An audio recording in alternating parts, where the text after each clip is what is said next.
Chapitre 23. En ce qui concerne l'inspiration des lois, rien, dans la future capitale de la Cité du Mal, ne manque à la parodie du Sinaï. Elle va se continuer dans leur promulgation ainsi que dans la présence sensible et permanente du législateur primitif au milieu de son peuple, soit pour en assurer l'observation, soit pour en donner l'interprétation authentique. Chacun sait avec quel appareil de cérémonie religieuse, de sacrifice, de purification solennelle, Moïse proclame la loi reçue du ciel dans le mystérieux entretien de la montagne. Il n'agit de la sorte que par l'inspiration divine. Son but, évident, était de rendre la loi respectable, de la faire recevoir avec une soumission religieuse et pratiquée avec une fidélité constante. Inspiré par Satan, Nouma recourt aux mêmes moyens. Pour se faire accepter des Romains, lui et ses lois, nous le voyons, d'après Plutarque, se servir de l'aide des dieux, de sacrifices solennels, fêtes, danses et processions fréquentes, qu'il célébrait lui-même, lesquelles, avec la dévotion, y avait du passe-temps et de la délectation mêlés parmi. C'est un peu bizarre la formulation, mais il y a peut-être des erreurs là dans l'édition, désolé. Quelquefois, il leur mettait des frayeurs, des dieux devant les yeux, leur faisant accroire qu'il avait vu quelque chose, quelques visions étranges, ou qu'il avait ouï des voix par lesquelles les dieux les menaçaient de quelque grande calamité, pour toujours abaisser leur cœur sous la crainte des dieux. Ainsi la feinte dont Nouma s'affubla fut l'amour d'une déesse, ou bien d'une nymphe de montagne, et les secrètes entrevues et parlements qu'il feignait avoir avec elle, et aussi la fréquentation des muses, car il disait tenir des muses la plus grande partie de ses révélations, que Nouma ait fait toutes ces choses, personne ne le révoque en doute.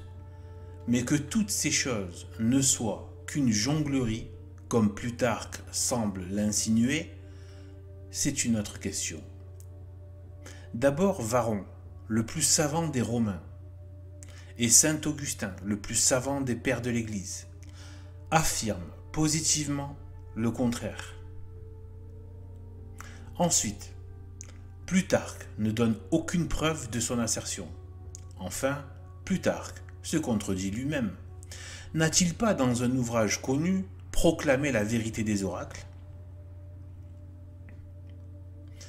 Qu'est-ce, d'ailleurs, qu'une jonglerie dont personne ne s'est aperçu? Comment la même jonglerie se retrouve-t-elle chez tous les peuples? Et comment tous les peuples ont-ils pris une jonglerie pour une réalité?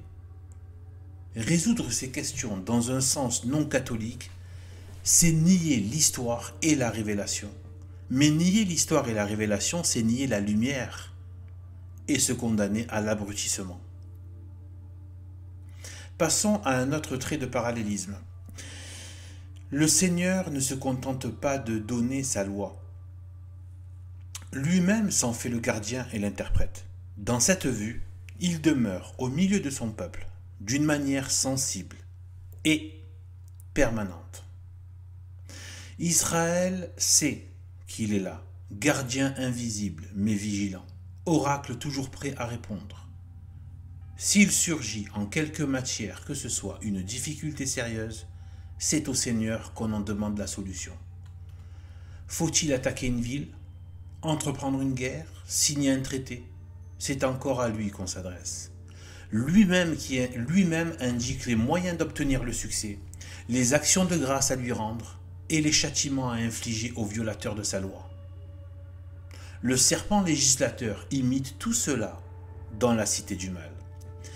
Il est le gardien et l'interprète de sa loi, comme Jéhovah de la sienne, comme le Dieu du tabernacle et du temple rappelle toujours par sa redoutable majesté le Dieu du Sinaï, Satan, par la forme sensible sous laquelle il se montre, tient à rappeler le vainqueur du paradis terrestre. Toujours prêt à rendre des oracles, il inspire tour à tour la crainte et la confiance, décide de la paix et de la guerre, indique les moyens de succès et marque les sacrifices d'action de grâce ou d'expiation qu'il exige.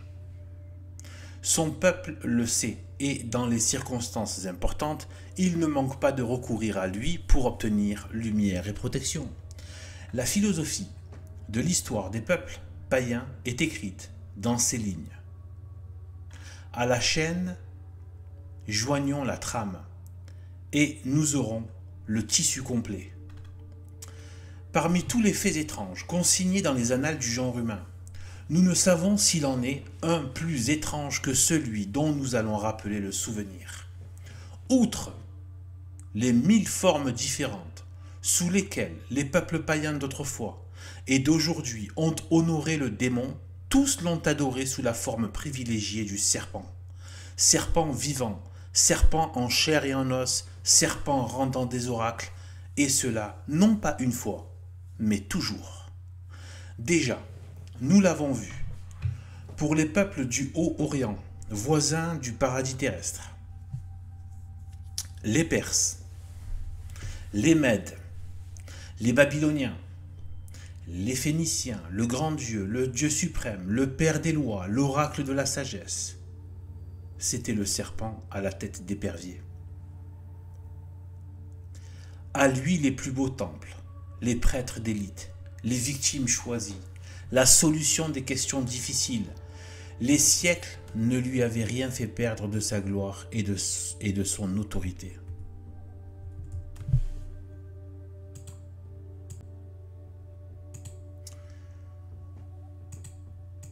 Au temps de Daniel, son culte s'était conservé dans toute sa splendeur. Daniel, c'est un prophète de l'Ancien Testament. Le célèbre temple de Bel, bâti au milieu de Babylone. Pardon, excusez-moi, Daniel, sauf erreur de ma part, mais je pense pas. Daniel, c'était celui qui était...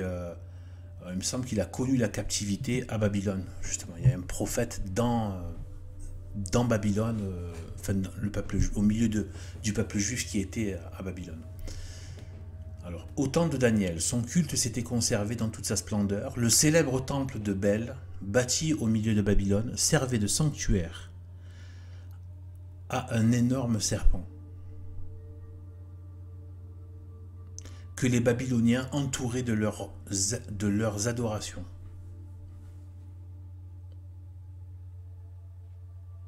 Au sommet de ce temple de proportions colossales apparaissait la statue de Rhéa. Cette statue d'or, faite au marteau, pesait 100 talents, environ 31 000 kilogrammes. Ça veut dire 31 tonnes. Wow. Assise sur un char d'or, la déesse avait à ses genoux 2 lions et à côté d'elle 2 énormes serpents d'argent. Chacun du poids de 30 talents, environ 330 kilogrammes.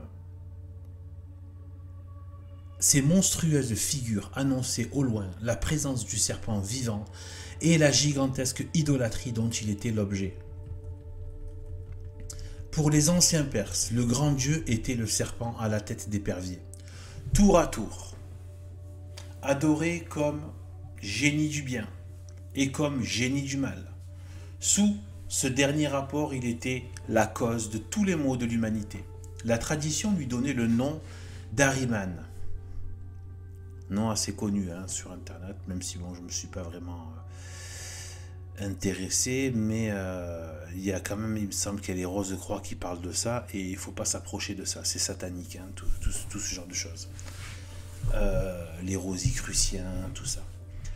Ce monstre, après avoir combattu le ciel, à la tête d'une tourbe de mauvais génie, saute sur la terre sous la forme du serpent, couvre la face du monde. Attends, excusez-moi, je vais relire parce que...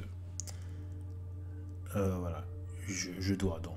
Ce monstre, après avoir combattu le ciel, à la tête d'une tourbe de mauvais génies, saute sur la terre sous la forme du serpent, couvre la face du monde d'animaux venimeux et s'insinue dans toute la nature. Les traditions chinoises font remonter l'origine du mal à l'instigation d'une intelligence supérieure révoltée contre Dieu et revêtue de la forme du serpent. Chi Seu est le nom de ce dragon. Chi Seu.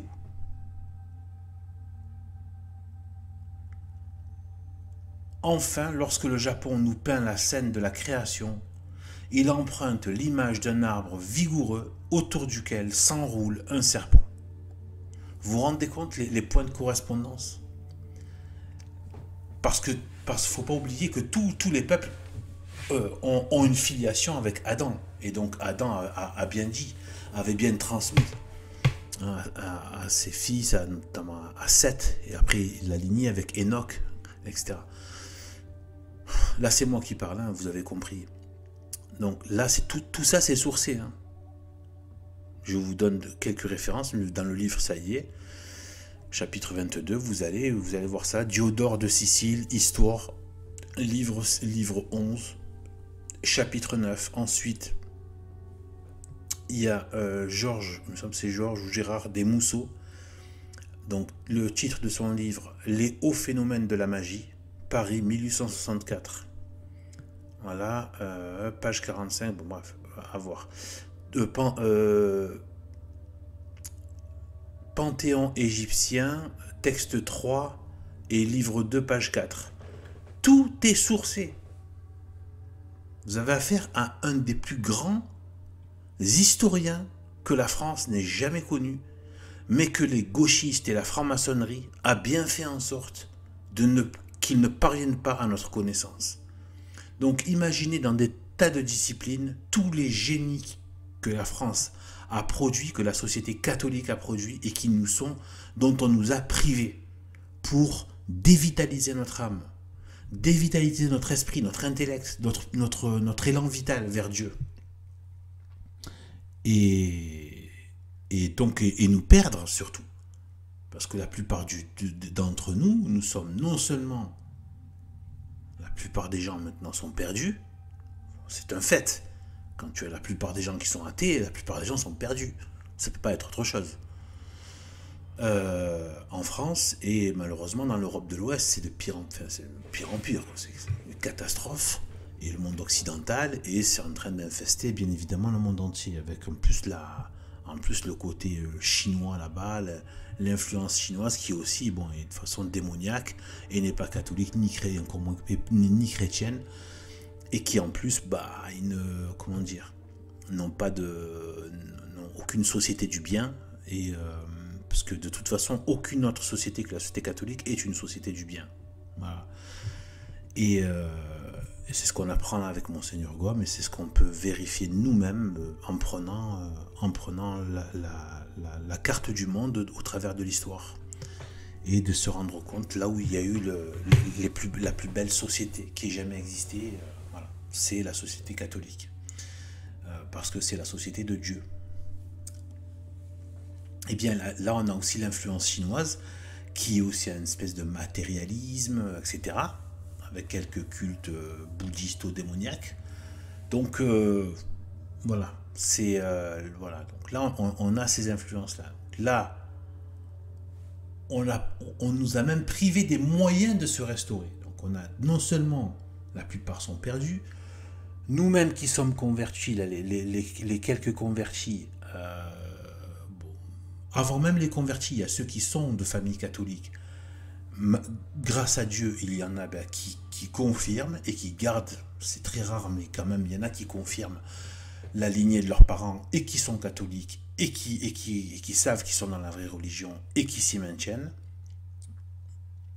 Et il y a beaucoup de convertis. En fait, il y a beaucoup de convertis parce qu'on est tous tombés dans la fange de la gnose, de l'idéologie matérialiste gauchiste. On est tous tombés, on s'est tous pris plus ou moins les pieds, certains jusqu'au cou, voire même plus, dans cette boue. D'accord? Et en plus, on a le risque d'y retomber parce qu'on vit dans un monde antichrist. Même si, bon, Dieu donne des grâces particulières hein, pour ceux qui veulent. Pour ceux qui veulent, surtout pour ceux qui veulent. À mon avis, hein, forcément. Puisque les grâces sont toujours dépendantes aussi de la volonté de la personne à les recevoir. Donc forcément, ce que je dis là, c'est... Voilà, j'essaie de coller quand même à la doctrine, bien évidemment. Eh bien, voilà. Donc, mais Dieu en donne aussi à ceux qui n'en veulent pas. La preuve, nous qui étions convertis, avant d'être convertis, moi j'étais plongé dans l'erreur de la manière. Donc voilà, donc même aux méchants, hein, moi qui étais dans l'iniquité, eh bien, parce que maintenant je sais que c'est de la méchanceté de notre part, même si on a du mal à se l'avouer, etc., c'est de la méchanceté. Mais je n'ai pas résolu la fameuse phrase de... Il y a des phrases comme ça qui restent parce qu'elles viennent de l'Esprit Saint. À mon avis, c'est pour ça que ces esprits que ces phrases, ces paroles marquent les esprits pendant des siècles. Parce que ce sont des phrases toutes simples, des fois en quelques mots, mais qui marquent l'esprit de manière forte et qui le font vibrer, je sais pas comment l'exprimer. Bon, cette phrase de Saint Paul, quand il dit le mystère d'iniquité, ça reste un mystère. Le mystère de la méchanceté. Il y a un mystère de l'amour et puis de Dieu, et il y a le mystère d'iniquité du mal, du démon, des démons et de l'homme, et des hommes et des humains, des femmes, des humains. Voilà, il y a ce mystère d'iniquité. Il y a le mystère de l'amour de Dieu, le mystère de la miséricorde de Dieu. Et il y a ce mystère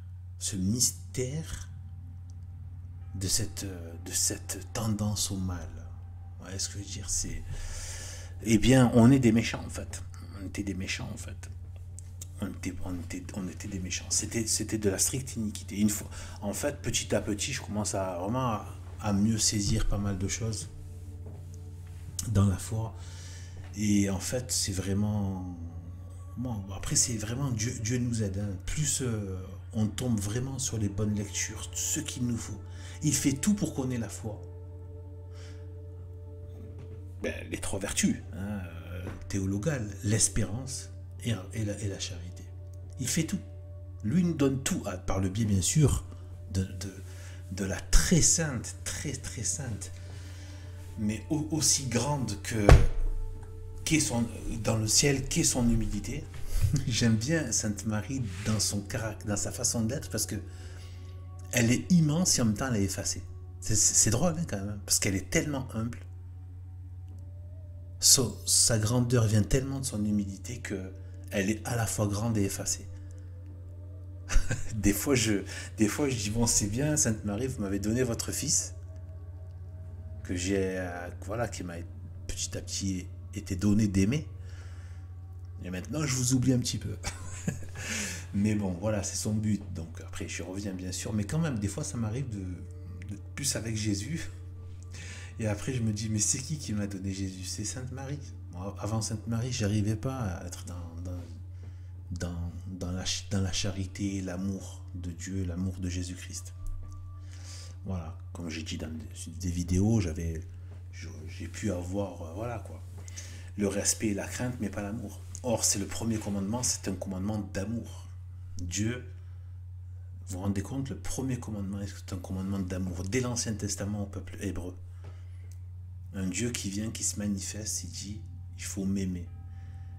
Et quand on est nous-mêmes dans l'iniquité, comme moi j'étais dans l'iniquité, on croit qu'on pose des questions par intelligence. Non, en fait, on pose des questions par iniquité.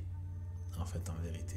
Je sais, il faudrait beaucoup développer là-dessus, mais je donne quelques pistes comme ça de ce que moi j'ai. En fait, on est dans l'iniquité. On n'est pas bien, en fait. Et on justifie ça avec de l'intelligence par des questions, etc. C'est bien de poser des questions si on va vers la confirmation. Parce qu'en fait, il y a quelque chose de tout simple. En fait, c'est plus comme la plupart des choses. Hein. C'est débroussailler qui est difficile, mais après, la chose elle-même est simple. En fait, on ne sait pas, chacun de nous, on ne sait pas quand est-ce qu'on a été constitué. Personne ne se souvient du moment où il a commencé à exister, quoi. Vous voyez ? Donc on ne s'appartient pas, en fait. On ne s'appartient pas. On ne s'est pas fait. On n'a pas décidé d'exister à un moment donné. D'accord? Il y a quelque chose qui nous échappe complètement, comme le passage dans le sommeil. Ça nous échappe complètement. Ce moment où on commence à exister. Donc on n'est pas l'auteur de nos vies, en fait. Et on arrive dans un monde avec un corps. On a un corps qui fonctionne avec des lois biologiques, on a un monde, etc. On a une intelligence, une volonté. Il y a un monde autour de soi. Et malheureusement, la science a salopé vraiment le rapport enchanteresque qu'on peut avoir au monde. Et regardez comme Dieu a beaucoup pris les paraboles de la terre pour expliquer le ciel. Beaucoup. Hein, le grain de sénévé, les graines dans telle terre ou dans les épines, etc., etc. Il y a tellement de... Voilà, le bon grain, l'ivraie, la vigne, les sarments, etc., les brebis, nombreux comme le sable de la mer, nombreux comme les étoiles du ciel, etc., etc. Les étoiles du ciel font référence aux élus dans le ciel, et les étoiles, nombreux comme le sable de la mer, ça c'est plutôt la descendance charnelle d'Abraham, physique, de chair. Et après, il y a la descendance spirituelle à laquelle nous on appartient, si on n'est pas issu du peuple hébreu, voilà quoi. Eh bien, on est plutôt appelé à la famille spirituelle, la famille du ciel. Et donc une descendance, quand Dieu a dit à Abraham, voilà, plus nombreuses ou nombreuses comme les étoiles dans le ciel, c'est parce que c'était la descendance spirituelle. Eh bien, il a pris des éléments de la terre, des éléments de la création matérielle, etc., de la nature, tout ça. Et on nous en a privé, nous, de ça. On en a privé à cause de cette science matérialiste qui te met des racines carrées, des schémas, des trucs, tout ça pour enlever la part surnaturelle et en faire une espèce de comment dire, de mécanisme, comment dire, sans vie, en fait. Il n'y a pas de vie, en fait. Vous voyez ce que je veux dire? Asséché, sans vie, vain, voilà, bref, voilà. Et voilà. Eh bien, en fait, il y a ce mystère d'iniquité. Moi, je ne l'ai pas percé, bien sûr, mais puis bon, déjà en comprendre un petit peu le plus qu'on peut, c'est déjà bien. C'est déjà fait. De toute façon, on n'y arrivera jamais, je pense. Enfin, ça, j'en sais rien, ça n'y arrivera jamais. Bon, c'est pas, voilà. Donc voilà, cette méchanceté, en fait. Donc voilà, je disais que cette méchanceté. Et en fait, c'est vrai qu'il y a les circonstances atténuantes du monde dans lequel on est, et je suis sûr que Dieu étant juste le prend en compte. Moi, c'est ce qu'on m'a dit. Dieu prend en compte les conditions des gens aussi. Donc, ça aussi, c'est deux fois. Dieu prend en compte les conditions des gens. Donc, mais ça ne veut pas dire que tout devient une excuse non plus. Attention, hein, je veux dire, on joue pas, on se moque pas de Dieu. Hein, mais c'est vraiment en fonction des conditions, etc. Eh bien,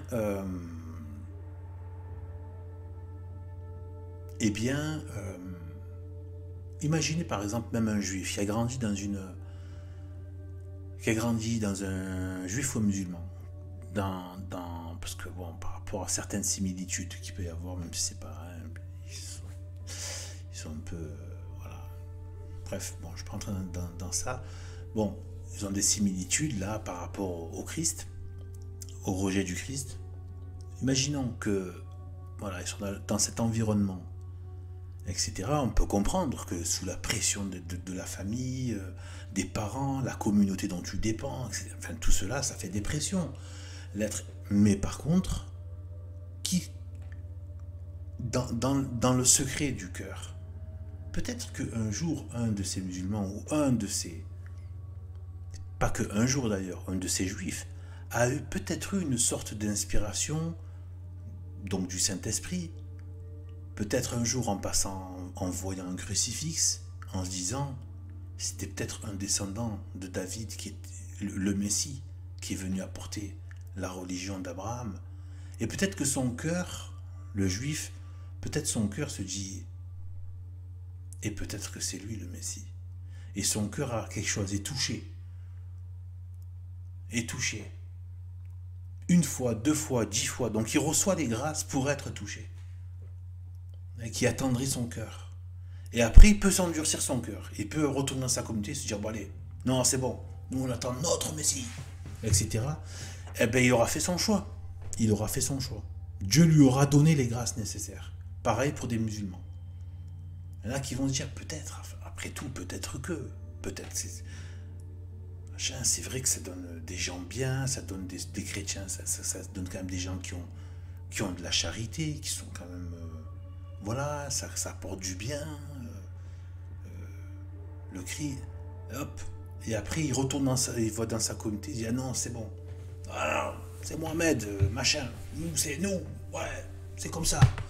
Allah, machin. Voilà. Donc voilà, il y a le mystère d'iniquité.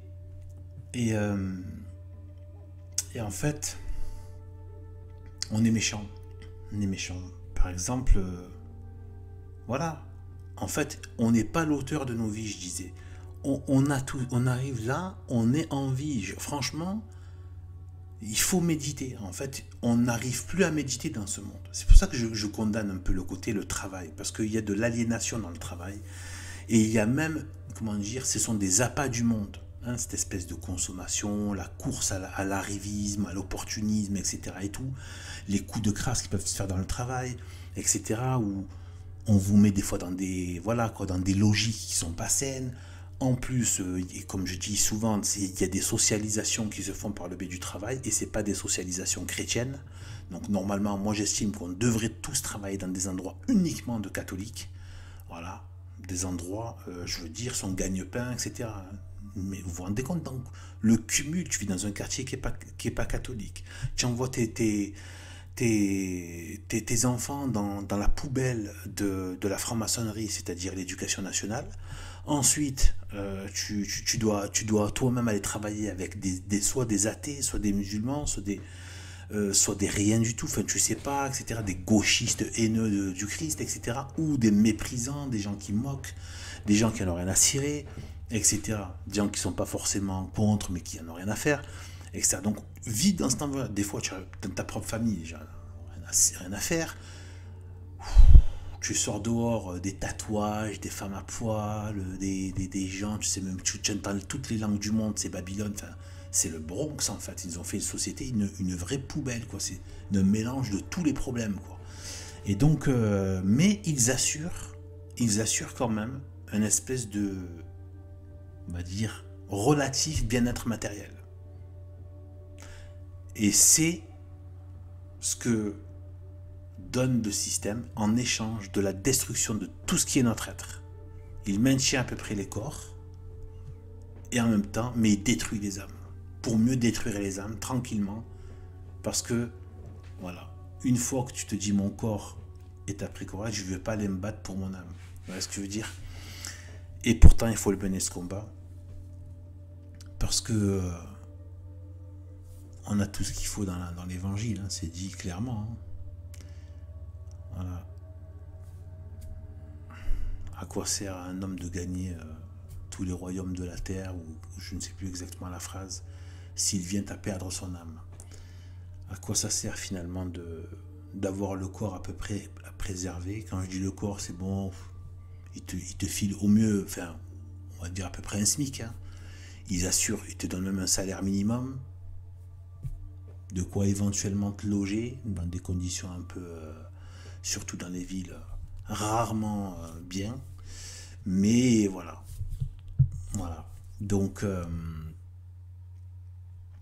voilà, sans beauté, sans voilà, mais ils maintiennent juste une espèce de truc. Et donc ils vont même pas jusqu'à nous rendre bien matériellement, vraiment bien, non, ils veulent pas, parce que si on était vraiment bien matériellement, c'est un risque aussi pour le système. Si on avait accès à la nature, du verre, etc., parce que on pourrait aussi se spiritualiser si on avait un environnement propice. Or là, il faut nous démoraliser, c'est-à-dire qu'on nous donne notre petite pitance là, voilà, mais en échange, on a un environnement de laideur. C'est comme si on était un tube digestif qu'on entretient, puis basta. Le reste autour, c'est pas grave si ça ressemble à, voilà, si ça ressemble à l'enfer. Voilà. Donc, voilà. Donc, ce mystère, on a tout ça et on ose venir dire et machin. Moi, le Dieu, je le considère pas comme ça. Et machin. Il y a quelque chose. On devrait être plein de crainte, plein de, comment dire, de douceur, de précaution, de fébrilité en abordant ces questions, de soumission instantanée. Et en plus, on a une révélation qui nous a été donnée, avec des moyens de sacrement, des gens qui se sont fait trucider comme nous, on ne supporterait même pas une seconde. Sans les grâces, on ne supporte. Avec la grâce de Dieu, tout est possible. Selon les grâces qu'on a, etc. Mais sans la grâce de Dieu, voilà. Et on est là en train de se dire oui, mais en fait, ouais. Ouais, je pense qu'on est des méchants, en fait, en vérité. Et c'est juste qu'on ne veut pas s'avouer être des méchants, et du coup, voilà. Allez, je continue.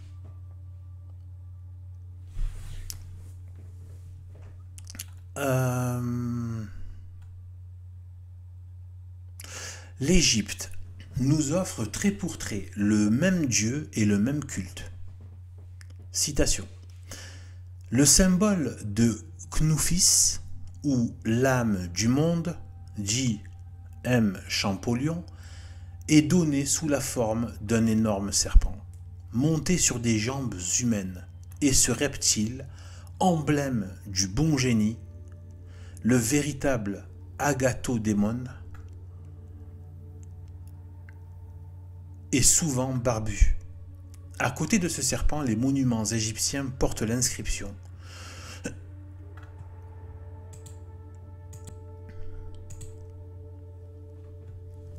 Dieu grand, Dieu suprême, Seigneur de la région supérieure.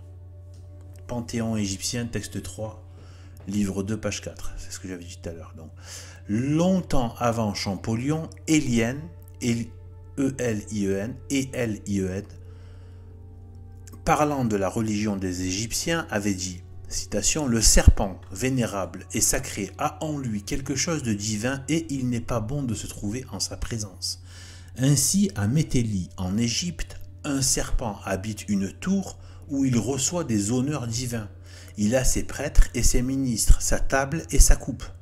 Chaque jour, il verse dans sa coupe de l'eau de miel, détrempée de farine, et il se retire.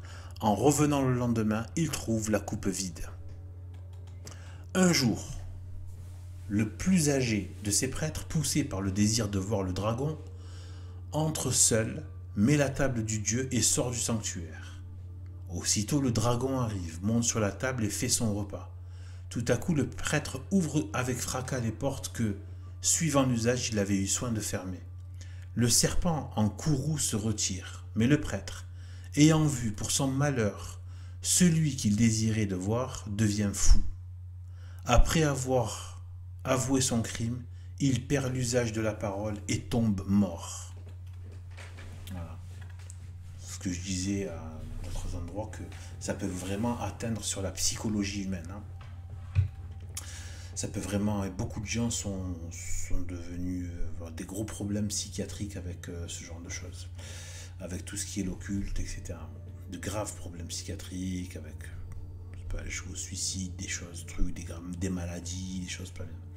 Donc, le célèbre papyrus Anastasie, récemment découvert en Égypte. Attendez, excusez-moi, je reviens pas en arrière, juste pour vous dire la référence. Donc, et tombe mort, donc celui qui est tombé mort.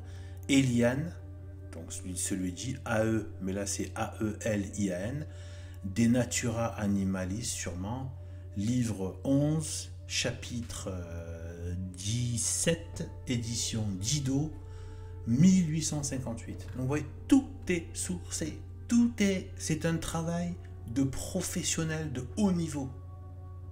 D'accord? C'est l'élite de l'historien, Monseigneur Gob. Voilà. Et bien ça nous a été caché. J'ai la haine en fait quand je vois ça. Quand je vois que je suis parti perdre des années en train de lire Nietzsche, Zola et naturaliste, etc. En train de et La seule chose que je regrette pas dans tout ça, c'est vraiment d'avoir lu un peu Platon et enfin pas mal, beaucoup de Platon et Aristote. Surtout Platon. Voilà. Ça au moins c'est quand même il y a des ponts avec le christianisme qui peuvent se créer et c'est une morale quand même relativement assez saine. Mais le reste, quelle horreur. Donc, alors, le célèbre papyrus Anastasie. Tiens, je connais pas, faudra. Ah, d'ailleurs, je vois Satanista. Anastasie. Aïe, aïe, aïe, aïe. Je viens déjà de détecter que c'est un anagramme de Satanista. Attendez, je regarde. Satani.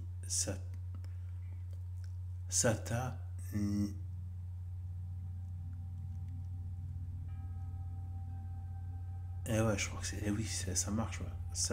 Satanista. Ouais, ça marche. Récemment découvert en Égypte, confirme les affirmations d'Élien, de Clément d'Alexandrie et de Champollion. Il dit: il ne faut invoquer le grand nom du serpent que dans une absolue nécessité, et lorsqu'on n'a rien à se reprocher. Après quelques formules magiques, il entrera un dieu à tête de serpent qui donnera les réponses. Fin de citation. Que le démon puisse donner la mort. Il suffit pour le prouver de rappeler dans l'Antiquité sacrée l'exemple des enfants de Job. Dans l'Antiquité profane, le passage où Porphyre avoue que le dieu Pan, tout bon qu'il était, apparaissait souvent aux cultivateurs au milieu des champs et qu'un jour il en avait fait périr 9, tant ils avaient été frappés de terreur par le son éclatant de sa voix et par la vue de ce corps formidable qui s'élançait avec emportement. Pareil, là aussi, source. Le témoignage que nous avons cité de l'évêque de Mandchourie constate que, chez les modernes païens, Satan n'a rien perdu de sa puissance homicide.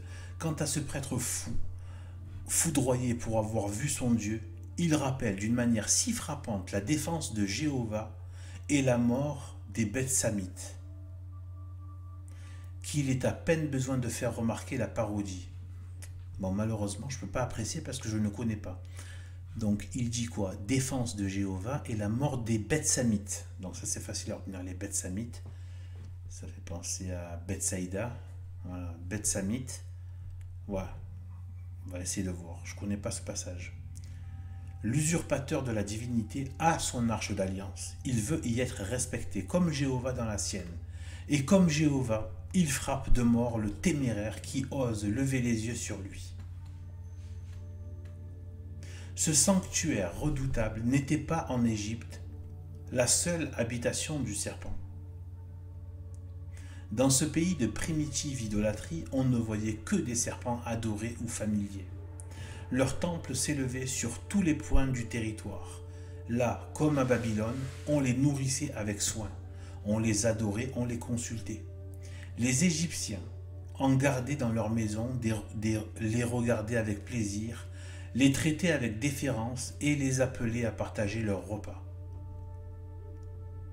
Nulle part, dit Philarque, le serpent n'a été adoré avec tant de ferveur.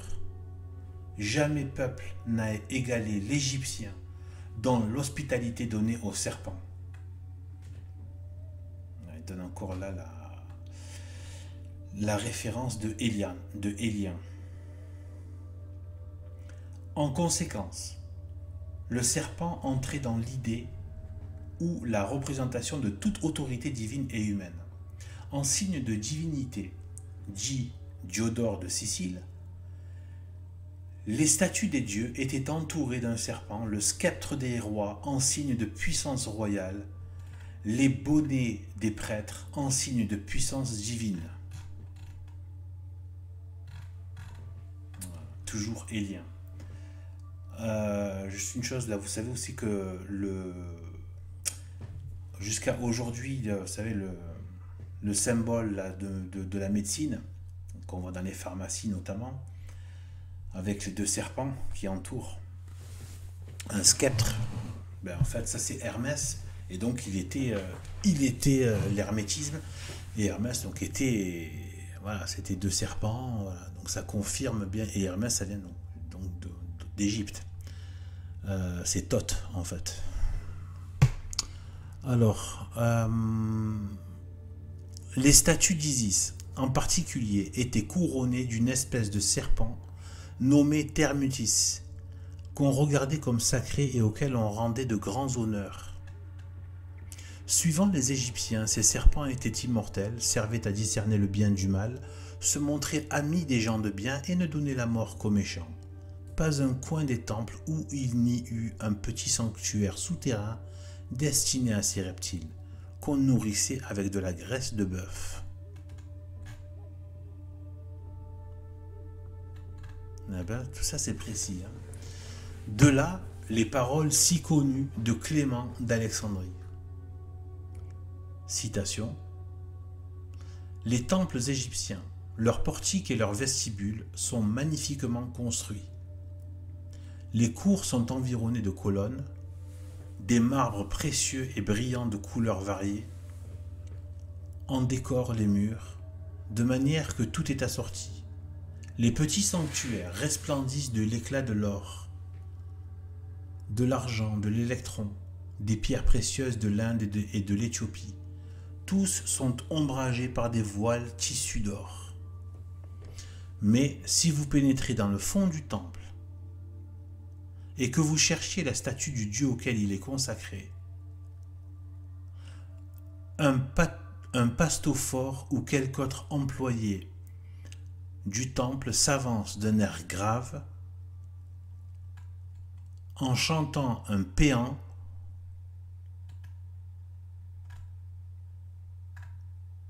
en langue égyptienne et soulève un peu le voile, comme pour vous montrer le Dieu. Que voyez-vous alors? Un chat, un crocodile, un serpent. Le Dieu des Égyptiens paraît, c'est une affreuse bête, se vautrant sur un tapis de pourpre.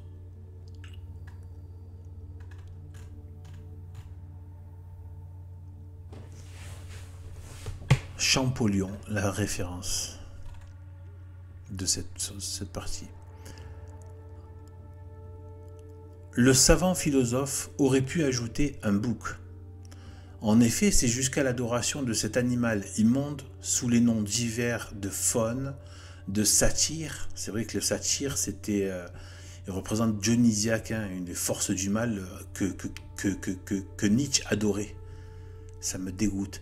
De satyre, de bouc, de poilu, pilosi, comme l'appelle l'Écriture, que Satan avait conduit l'humanité. Le culte du bouc, dit le savant Jablonski, n'était pas particulier à la ville égyptienne de Mendès. Toute l'Égypte le pratiquait et tous les adorateurs avaient chez eux le portrait plus ou moins fidèle de leur Dieu. Son domicile principal n'en était pas moins à Mendès, préfecture dont il était le dieu tutélaire. Son temple y était aussi grand que splendide, et là seulement était un bouc vivant et sacré. Il était placé au rang des 8 grands dieux antérieurs aux 12 autres. Eh ben, je savais pas qu'il y avait qui mettaient carrément un bouc animal pour incarner quelque part l'entité démoniaque. Voilà, donc c'est dans Jablonski, Panthéon égyptien, livre 2, chapitre 7.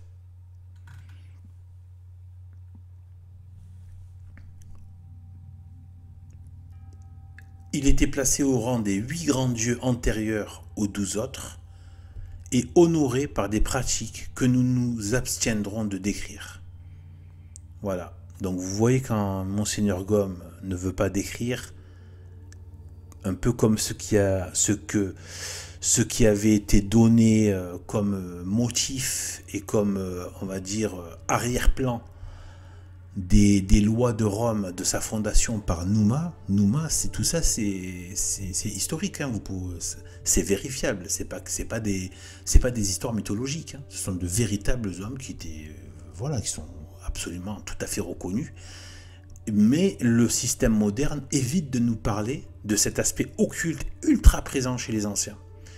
Mais en fait, quand je dis ultra présent, c'était quasiment que ça, en fait. Et moi, je m'en étais rendu compte, je l'ai déjà dit ailleurs, mais je le redis là, en lisant Platon, etc., et Aristote, qu'en fait, il y avait souvent des libations. En fait, et après, je me suis renseigné, en fait, ce sont des prières. Ils commençaient même leur discussion par des prières. Il y avait souvent, ils parlaient donc des oracles, et parlaient des dieux, donc en fait, il y avait toujours cette présence. Pourtant, il devait y avoir il y a déjà le filtre gauchiste, etc. Alors imaginez ce que ça devait être immergé dans cette société, dans ce climat, etc. C'était pas des espèces de crétins athées comme on a aujourd'hui, hein, qui font de l'intellectualisme à 2 balles, genre à la Onfray, là, pour se faire de l'argent et des gonzesses, quoi. Vous voyez ce que je veux dire, c'est bref. Alors, donc, hein, voilà. Donc ça veut dire qu'il y a des choses odieuses, hein. Quand on rentre dans cette chose, il y a des choses odieuses. Donc là, il s'abstient de décrire, et tant mieux, parce que bon, des fois, c'est... Déjà, sur la partie du sacrifice humain, c'était dur à lire, hein. Et en même temps, il faut s'habituer à ce genre de choses. Il faut regarder le mal. Mais tant qu'on garde la source du bien, il ne faut pas regarder le mal comme ça. C'est de quoi devenir fou et tomber même dans le diable, hein. Non, il faut garder le lien avec la lumière, mais bien garder en tête que le mal existe. Ça, c'est dans ce sens-là que je veux dire. Voilà. Vous voyez, ce côté un peu comme dans cette espèce de précaution abusive qui a fait par exemple que Vatican II évite maintenant de parler des démons, de l'enfer, etc. Alors, il y a un côté parce que ça fait ridicule et légendaire, donc il se plie à l'idéologie gauchiste dominante au lieu de l'attaquer frontalement. Et donc voilà. Et l'enfer et la punition et le châtiment, etc. Et l'action du diable. Donc satanique. Voilà. Le mal humain, etc. Non, c'est... Voilà. Donc tout le monde, il est gentil, voilà. C'est... À la fin, vous avez des égorgements dans les rues, mais tout le monde, il est gentil, bien sûr. Voilà. Bref. Alors... Il faut garder la source du bien, sinon on peut pas combattre le mal, on peut pas s'en défendre, etc. On ne peut pas en être immunisé, etc. Il faut garder la source du bien qui est Jésus-Christ avec sa Sainte Mère. Là, c'est un gros résumé, hein, mais c'est la foi, c'est la vérité de Dieu, la Bible. Et bon, c'est Jésus-Christ, Dieu, la Trinité, le Saint-Esprit, notre Sainte Mère, Marie. Voilà. Voilà comment garder la source de la lumière, donc la prière, etc. Après, on peut justement garder bien en tête, très régulièrement, parce qu'en plus ça permet une certaine vigilance dans la foi. Et alors que si on oublie le mal, on va finir par tomber dans une sorte de niaiserie et on peut se faire lever et soulever par des sectes, notamment New Age, qui vont dire oui, finalement, voilà, les religions apportent trop de guerre, toutes ces énormes stupidités du crétinisme et de l'immaturité de quelques tocards de gourous à la noix qui sont partis 2 semaines dans un ashram en Inde plein de vices et de trucs tordus, et puis ils reviennent ici et ils se mettent à écrire des livres sur Krishna et le tantrisme, quoi. Enfin, c'est bon, bref, allez, bougez-moi de là, vous avez compris, vous êtes des tocards, rien à faire. L'église, c'est du solide. Voilà. L'église, c'est du solide. Je vais faire une vidéo là-dessus. Bon. Ce thème-là sera traité. Donc, si Dieu le veut. Donc, comme Élien nous l'apprend, chaque chat, bouc ou crocodile, le dieu principal était toujours accompagné d'un cortège de serpents. L'Égypte était donc bien la terre du serpent. Il y régnait sur la vie publique et sur la vie privée avec une puissance dont le christianisme nous a mis dans l'heureuse impossibilité de mesurer l'étendue. Serait-il sans fondement d'attribuer les prestiges exceptionnels rapportés dans l'Écriture à ces relations plus habituelles et plus intimes que dans aucun pays des médiums égyptiens avec le terrible père du mensonge? Comme il est constant que le paganisme occidental est venu du paganisme oriental, nous ne devrons pas être surpris de trouver le culte solennel du serpent dans la Grèce, en Italie et même chez les peuples du Nord. Et quel culte, grand Dieu, dans les bacchanales! Il avait pour but de célébrer l'alliance primitive du serpent avec la femme. Écoutons Clément d'Alexandrie, citation, « Dans les orgies solennelles en l'honneur de Bacchus, les prêtres, qu'on dirait piqués par un estre furieux, déchirent des chairs palpitantes et couronnées de serpents, appellent Ève par de vastes hurlements, Ève qui la première ouvrit la porte à l'erreur. Or, l'objet particulier des cultes bachiques est un serpent consacré par des rites secrets. Maintenant, si vous voulez savoir au juste la signification du mot Eva, vous trouverez que, prononcé avec une aspiration forte, Eva veut dire serpent femelle. Ah bon? Eva. On va voir un petit peu la note de bas de page. Ah non, mais là c'est en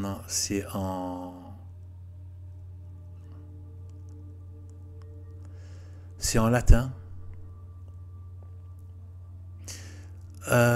C'est dans cohorte. Alors cohortat ad gentes. Donc c'est quand même issu voilà, de son livre. Donc à celui qui est cité, je sais plus son nom là. Je vais vous le dire.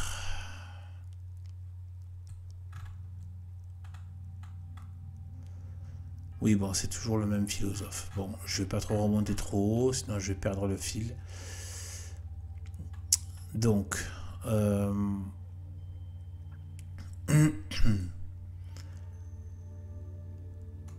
sans cesse rappeler, célébrer.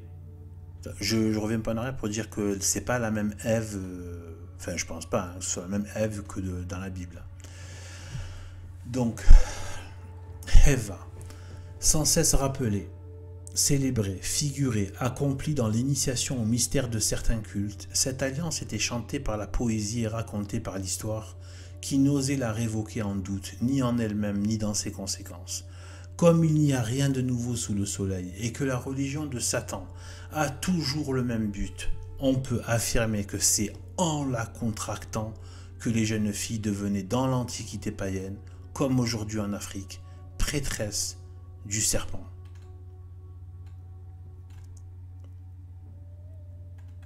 Apparemment, il y a des choses aussi en Afrique. Après, de quelle Afrique il parle? Quel quoi? Quoi qu'il en soit, de ces infamies indiquées ici pour rappeler au monde l'indicible dégradation à laquelle Satan avait conduit l'humanité païenne, la reconnaissance infinie que nous devons au Verbe rédempteur et la profonde sagesse de l'Église dans ses prescriptions antidémoniaques, telle était la vénération dont l'odieux reptile jouissait parmi les Grecs, qu'Alexandre se faisait gloire de l'avoir eu pour père. De là vient que ces médailles le représentent sous la forme d'un enfant sortant de la gueule d'un serpent. Eh ben dis donc, on en apprend, hein. Bon, là aussi c'est sourcé. Nous verrons bientôt qu'Auguste se vantait d'avoir la même origine. c'est un empereur romain. Aucun animal n'a obtenu en Grèce les honneurs divins, à la seule exception du serpent. Dans cette terre, prétendu berceau de la civilisation, il avait un grand nombre de temples. Les Athéniens conservaient toujours un serpent vivant et le regardaient comme le protecteur de leur ville. Parodie de Jéhovah, gardien de son peuple dans l'Arche d'Alliance, il lui attribuait la vertu de lire dans l'avenir. C'est pour cela qu'ils en nourrissaient de familiers, afin d'avoir toujours à leur portée les prophètes et les prophéties.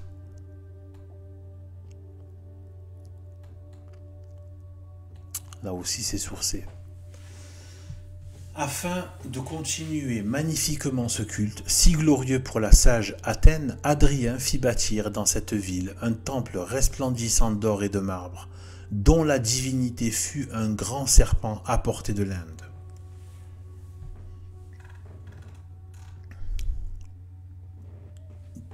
Dion in Hadrian, au niveau de la référence. Nous avons donc eu raison de le dire et nous ne cesserons de le répéter. Au beau jour de la Grèce et même au temps d'Hadrien, la civilisation d'Athènes, la métropole des Lumières, dit-on dans les collèges, était au-dessous de la civilisation d'Haïti, où l'on condamne à mort, comme nous le verrons bientôt, les adorateurs du serpent. Selon Plutarque, le culte du serpent était pratiqué dans la Thrace jusqu'au délire par les Zédoniennes. Citation donc de Plutarque. La mère d'Alexandre, dit-il, Olympias, aimant telle fureur divine, attirait après elle dans leurs danses de grands serpents privés, lesquels se glissaient souvent entre les lierres, dont les femmes sont couvertes en telle cérémonie, et s'entortiller alentour des javelines qu'elles tiennent en leurs mains et des chapeaux qu'elles ont sur leur tête. Ce spectacle épouvantait les hommes. Waouh! Vie d'Alexandre de Plutarque. Leur cri était la répétition continuelle de ces mots. Evoe, saboe, flues altis.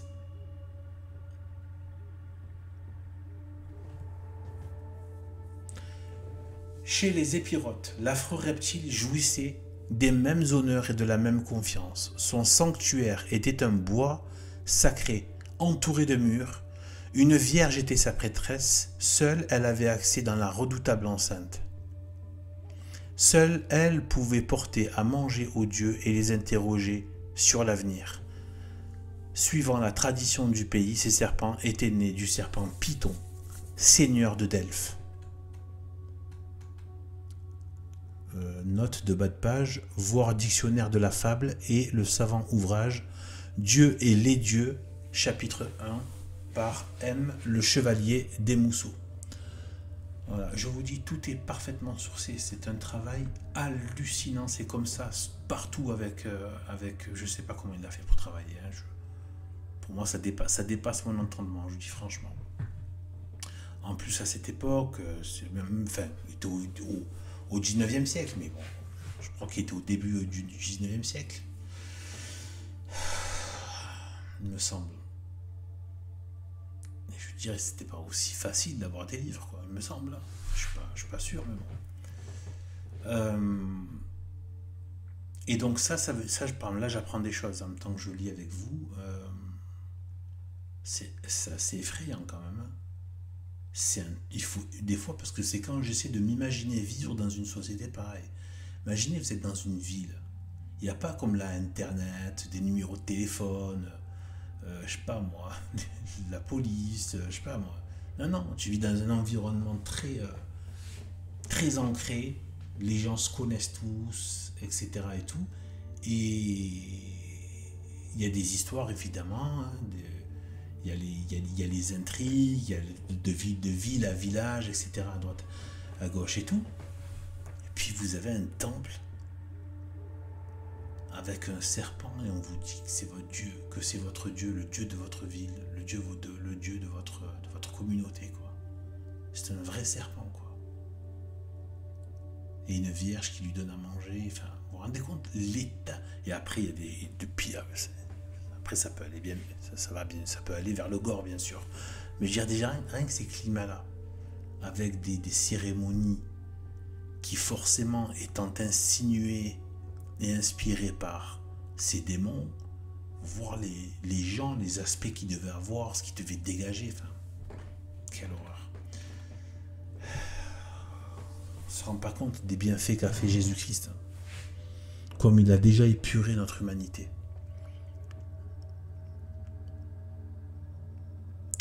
C'est ça le mystère d'iniquité. En fait, on est mauvais. En fait, le péché originel nous a rendus mauvais. L'être humain est mauvais. Sans Dieu, nous sommes mauvais. Sans Dieu, nous sommes des êtres mauvais. Mauvais. Nous sommes des scandales. Nous sommes des sujets d'horreur. Voilà. Donc, il n'y a qu'avec Dieu qui peut nous rendre bien. Voilà. Donc, même quand on est bien, et qu'il y a du bien en nous, il faut reconnaître et rendre grâce à Dieu qui nous l'a donné, qui nous a fait ce bien-là, ou qui nous a rendu bien. C'est pas de notre fait. À Délos, Apollon était adoré sous la forme d'un dragon, qui rendait pendant l'été des oracles sans ambiguïté. À Épidore, le dieu Esculape était un serpent. On le croyait le père d'une race de serpents sacrés, dont les colonies épidoriennes avaient soin d'emporter avec elles un individu qu'elles installaient dans leur nouveau temple.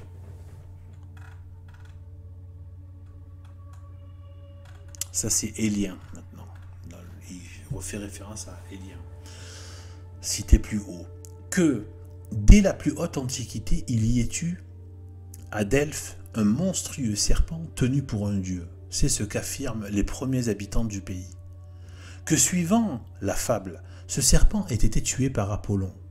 Il n'en reste pas moins que Delphes était devenu le lieu fatidique le plus célèbre de l'ancien monde. Sous une forme ou sous une autre, l'antique serpent y régnait en maître, et de là sur toute la Grèce et sur une grande partie de l'Occident. Telle était la confiance qu'il inspirait, que les villes grecques et même les princes étrangers envoyaient à Delphes leurs trésors les plus précieux et les mettaient en dépôt sous la protection du dieu reptile.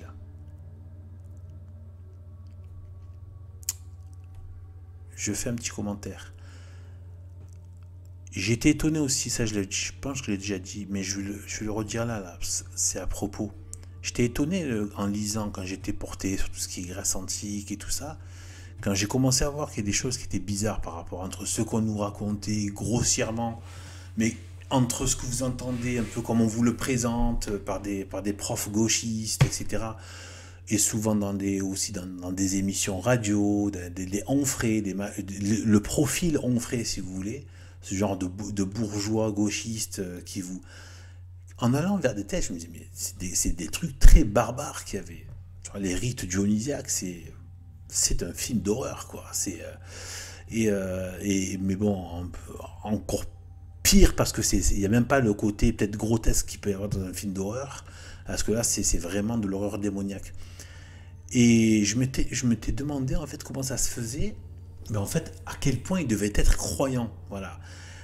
Je l'ai capté à une chose, c'est-à-dire qu'on nous faisait croire, oui, la rationalité, on nous faisait croire que, alors déjà, c'était des ultra-croyants, tous, que ce soit de Héraclite,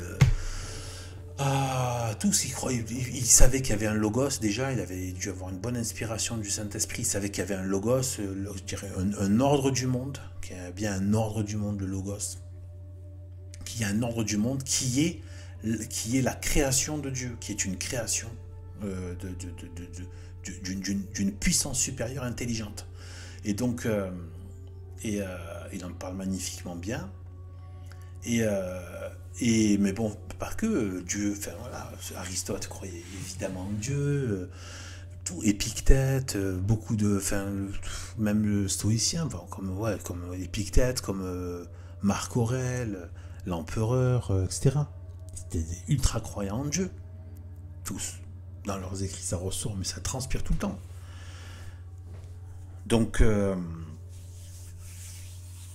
Donc en fait, voilà, et en fait, on nous vend quelque chose, une sorte d'antiquité athée presque. Ouais. Il y a pas, quand on dit, et on appelait ça la mythologie. Vous voyez, pour éviter qu'on prenne ça au sérieux. On nous a sorti les quelques fables comme ça, là. Voilà, tout ça, mais on nous l'a toujours présenté comme étant, oui, bon, ils avaient besoin d'un peu de mythologie pour vivre, quoi. Hein, voilà, c'était ça. Oui, bon, à cette époque-là, il n'y avait pas encore les lumières des gauchistes, quoi. Ouais. Donc en fait, et de la franc-maçonnerie. Hein, donc ils étaient tellement crétins, d'ailleurs tellement crétins que aujourd'hui tu n'es pas capable d'écrire comme ils écrivent, quoi. Déjà, c'est, tu vois. Et pourtant ils étaient tous croyants, hein, et tous avec des rituels, etc. et tout. Et je vous assure, hein, vous lisez Platon, c'est d'un niveau intellectuel assez hallucinant, voilà. Donc là je parle d'intellect, hein, d'intellect humain, voilà. Eh bien, eh bien, en fouillant dans des textes, dans des descriptions de vie des sociétés, ben, par exemple, je suis tombé sur des passages où ça disait... bon, je vais donner deux exemples. Premier exemple, que quand il y avait... Il me semble que c'était à la Pythie. Vous savez, l'oracle, machin. Donc de Delphes, tout ça. Eh bien, les gens se déplaçaient de très très loin. C'était un pèlerinage. Pour aller, etc., faire un pèlerinage dans ces temples qui rendaient les oracles. C'est pas fini. Moi, ce qui m'a encore plus marqué, c'était que que ce soit des peuples et même des guerriers ne touchaient pas au temple des démons. Donc, eux appelaient les dieux. En fait, c'était les démons. Les temples des démons où il y avait de l'or, des trésors hallucinants. Imaginez. Avec de l'or, des diamants, tout ce que vous voulez à l'époque. Hein. Eh ben, même ceux qui arrivaient à conquérir une ville, ils ne touchaient pas. Ils ne touchaient pas à tout ce qui était temple. C'est dire à quel point ils croyaient fermement qu'il y avait des répercussions, des répercussions surnaturelles qui se faisaient. Et ils avaient dû en faire l'expérience. On connaît l'être humain, bien sûr qu'ils ont dû tenter des fois et qu'ils ont eu de sales retours. De manivelle. Vous voyez? Donc ça veut dire, et je me suis dit, c'est drôle quand même, on nous parle de Sparte, les guerres, machin, les thermophiles, etc. On nous parle de tout ça, la guerre de Troie, machin, tout ça. Et en fait, on oublie de nous dire que ils étaient tellement croyants qu'ils ne touchaient pas au temple, qu'ils ne touchaient pas au bien du temple. Ils laissaient ça au Dieu. Par superstition, ce qu'on appelle juste superstition, par croyance. Mais en fait, c'était par vérité qu'il y avait véritablement des conséquences graves de toucher à ceux qui profanaient de manière, voilà, de venir voler ce qui avait été donné aux démons, en fait. Voilà. Donc déjà, je dis, c'est quoi cette société? C'est ça qu'on nous dit, société, la Grèce antique. Entre des rituels dégueulasses au niveau dionysiaque, des cinglés, enfin des guerriers qui se fracassaient, les Spartiates qui avaient des mœurs terribles, etc. Je sais pas, faut pas oublier, hein, c'était les soldats spartiates, ils étaient nourris de sang et de viande crue. Hein. Je veux dire, voilà, et qui devaient de temps en temps tuer quelqu'un. Ça faisait partie de leur pour s'habituer au fait de tuer, quoi. Il fallait qu'ils tuent quelqu'un, ça fait partie de leur formation. De temps en temps, régulièrement, il fallait qu'ils tuent quelqu'un, quoi. Donc, enfin, à l'arraché, quoi. Enfin, sans, je veux dire, un assassinat, quoi. C'est pas prévu, la personne ne le sait pas, ou quoi. Donc voilà, enfin, tout ce genre de choses, plus tout ça, les rituels dionysiaques de dingue, voilà. Donc, notamment avec des animaux, enfin, pendant des pleines lunes, enfin, c'est des trucs avec des orgies sexuelles, machin, à la pleine lune, enfin, avec avec des rituels de sang, etc. C'est... Ouais, ok. Voilà, donc bon, et là ça se confirme avec Monseigneur Gomme, là tout ça devient encore plus lumineux, là je comprends beaucoup mieux. Donc par une nouvelle insulte à celle qui devait un jour lui écraser la tête, à Delphes comme en Épire, à Lavinium et partout, Satan voulait une vierge pour prêtresse.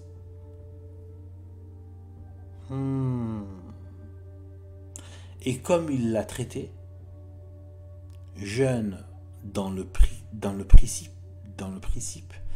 je sais pas ce que c'est, elle dut plus tard, à cause de la lubricité des adorateurs, être d'un âge mûr.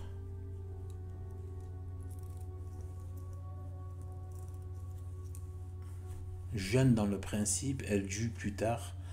Donc apparemment tellement que les gens étaient les hommes étaient des chiens qui bavaient après la Vierge, ils ont dû la changer avec une femme un peu plus carrément d'un âge mûr, quoi, bien plus âgée pour diminuer la lubricité des hommes, quoi. Et parce que sinon elle pouvait pas la garder vierge, quoi. Enfin bref, je sais, ou alors elle devait se faire peut-être violer, je sais pas. Lorsque le dieu voulait parler, les feuilles d'un laurier planté devant le temple s'agitaient. Le temple lui-même tremblait jusque dans ses fondements. Après avoir bu à la fontaine de Castalie, la Pythie, conduite par les prêtres, entrait dans le temple et s'avançait vers l'antre, qui était renfermé dans le redoutable sanctuaire.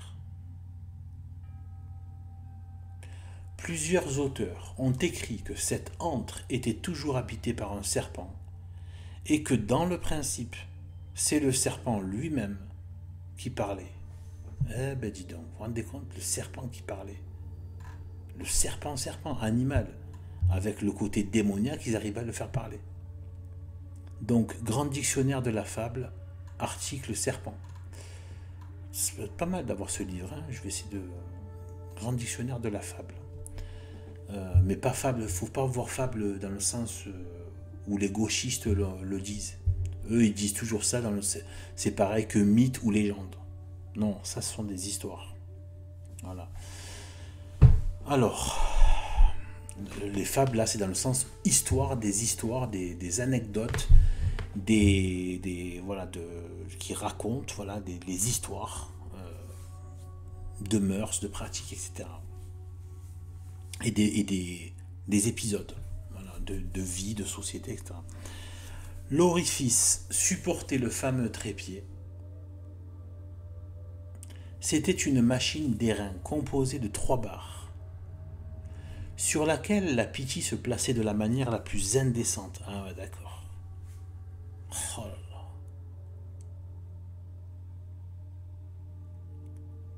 là. Afin de recevoir le souffle prophétique. Eh ben dis donc.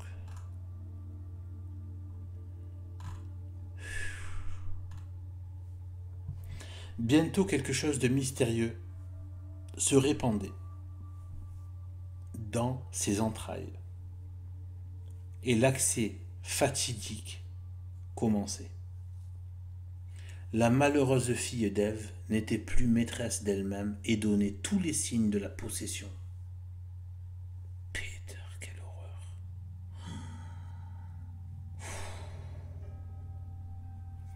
Ses cheveux se hérissaient, sa bouche écumait, ses regards devenaient farouches. Un tremblement violent s'emparait de tout son corps et on était obligé de la maintenir par force sur le trépied. Elle faisait retentir le temple de ses cris et de ses hurlements. Au milieu de cette agitation extraordinaire, elle proférait les oracles que des copistes écrivaient sur des tablettes. De ces fureurs diaboliques résultait souvent la mort. Eh oui, on n'en parle pas souvent, ça. De la Pythie qui, pour cette raison, avait 2 compagnes. Putain. parle pas souvent, mais il y a des gens qui peuvent mourir hein, de la possession. La scène infernale que nous venons de décrire avait lieu tous les mois. Eh ben dis donc, ils étaient en forme hein, au niveau démoniaque. Elle a duré des siècles. Oh là là. Oh, imaginez l'ambiance démoniaque qu'il devait y avoir dans ces lieux, dans ces contrées et tout ça. Tous les mois, des rituels de possession, etc. Elle a été vue par des millions d'hommes, entre lesquels figure tout ce que l'Antiquité connaît de plus grave et plus illustre. Il me semble que Socrate, oui, il y a été là-bas.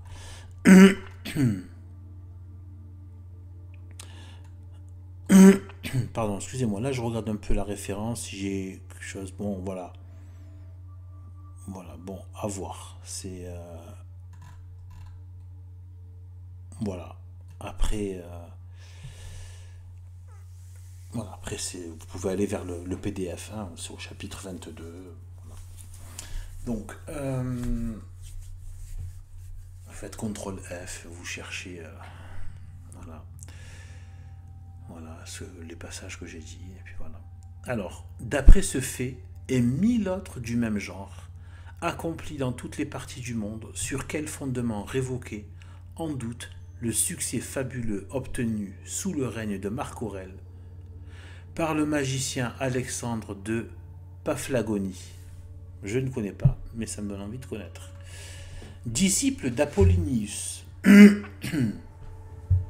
de Tianès, ce médium parcourut, comme son maître, différentes provinces de l'Empire, en montrant un serpent apprivoisé et qui faisait 1000 tours amusants. Il le donna pour un dieu, et un dieu rendant des oracles.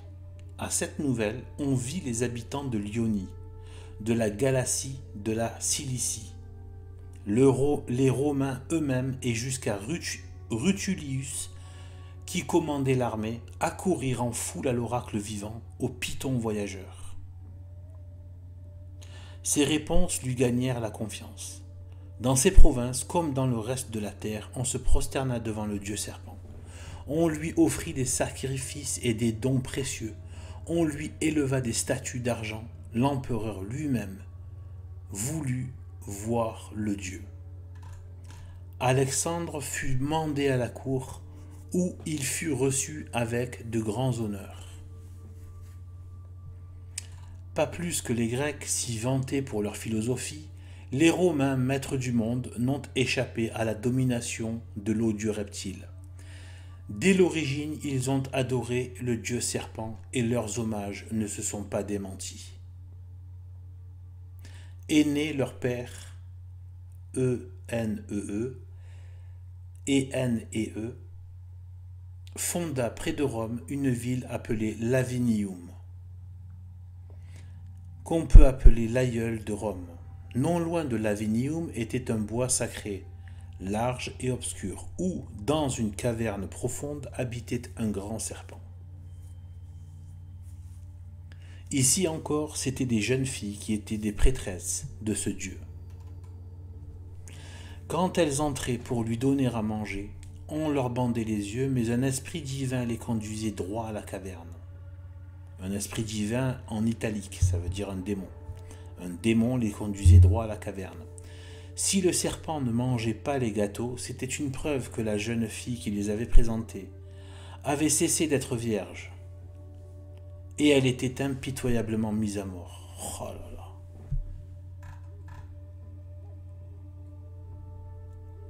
Donc là, c'est Élian. Il y a aussi d'autres références. L'histoire de la Vierge, c'est très important. Hein. Le rapport du démon à la Vierge, hein, c'est pour ça qu'il pousse toutes les femmes à la débauche sexuelle et à la perte le plus rapidement possible de la virginité. Et hors mariage, et de profaner en permanence la chasteté de la femme en l'incitant à la débauche. C'est comme ça.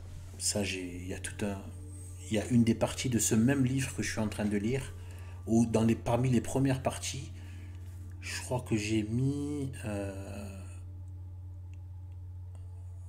je sais plus, c'est une des premières. Parmi les premières voilà, où il parle de la femme. De la série là, que vous avez dans cette playlist du traité du Saint-Esprit. Je pense qu'elle est à voir, hein, pour les femmes d'ailleurs. Ce serait bien d'aller les voir. Je sais pas, moi j'ai pas eu de filles, j'ai eu deux fils, deux garçons. Je sais pas comment on fait pour élever une fille dans cette société, surtout si tu n'as pas de communauté catholique. Je sais pas comment je fais pour élever une fille pour qu'elle soit saine. Je sais pas. Et sanctifiée dans un monde aussi déchétique avec des pourritures à tous les coins de rue. Enfin bref. Alors, comme si le culte perpétuel du serpent indigène n'eût pas suffi. Les Romains, dans les circonstances difficiles, recouraient à un serpent étranger regardé comme plus puissant. Ainsi, l'an 401, leur ville étant depuis 3 ans désolée par une peste dont rien ne pouvait arrêter les ravages, ils consultèrent les vieux livres sibyllins Inspectis Sibyllinis Libris. On n'y trouva que l'unique moyen de faire cesser le fléau était d'aller chercher Esculape à Épidore et de le conduire dans la ville. En conséquence, une galère est équipée et une députation conduite par Quintus Augulnius se rend à Épidore. Quand les députés eurent présenté leur requête, un grand serpent sortit du temple, se promena dans les endroits les plus fréquentés de la ville, avec des yeux doux et une démarche calme, au milieu de l'admiration religieuse de tout le peuple. Bientôt, continue l'historien romain, poussé par le désir d'occuper l'illustre sanctuaire qui lui était réservé, le dieu accéléra sa marche et vint monter sur la galère romaine. Ça veut dire que le démon, donc en gros, il savait ce qu'ils étaient venus chercher, qu'il voulait l'arrêt de la paix de la peste, et le but c'était qu'il aille dans le nouveau sanctuaire où on allait encore plus l'honorer, etc. Il choisit pour sa demeure la chambre même d'Augulnius, se roula en cercle multiplié et se livra aux douceurs d'un repos profond. Les Romains qui l'avaient reçu avec un respect mêlé de frayeur le conduisirent à Rome. La galère ayant abordé au-dessous du mont Palatin, le serpent s'élança dans le fleuve qu'il traversa à la nage et vint se reposer dans le temple qui lui était préparé sur l'île du Tibre. À peine, ça c'est pétard, c'est fou, ça doit exister encore aujourd'hui. À peine le Dieu fut dans son sanctuaire que la peste disparut.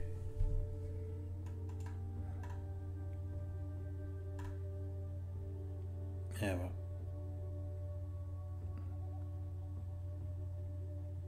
Lactance, connu aussi, Lactance, confirme le récit de Valère Maxime et admet la disparition subite de la peste qu'il attribue sans hésiter à l'influence d'un démon puissant sous la forme du serpent d'Épidore.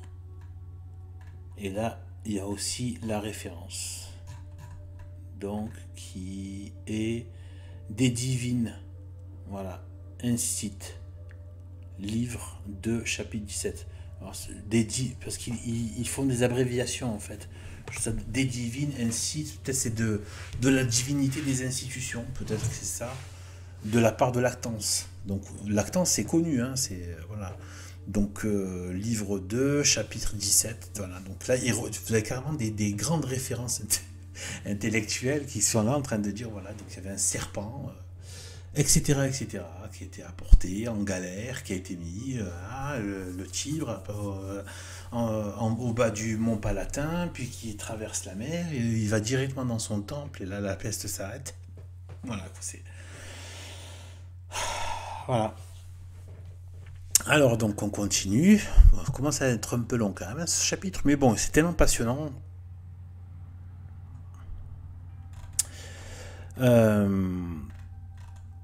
Normalement ça va bientôt s'arrêter, puis j'arrêterai parce que j'arrêterai, oui, voilà, là je veux faire la lecture d'un bloc là. Le premier peuple du monde, la grande république romaine, envoyant une ambassade solennelle, au serpent. Quelle éloquence dans ce seul fait, et quelle sinistre lueur il jette sur l'Antiquité païenne, c'est vrai ça. Même à l'époque de l'histoire romaine, décoré dans les collèges comme du nom de siècle d'or, le culte de l'odieux reptile n'avait rien perdu de sa splendeur, ni de sa popularité, au contraire. Le serpent était honoré partout, dans les temples du dieu, dans le palais des empereurs, dans le boudoir des dames, dans les maisons des simples particuliers.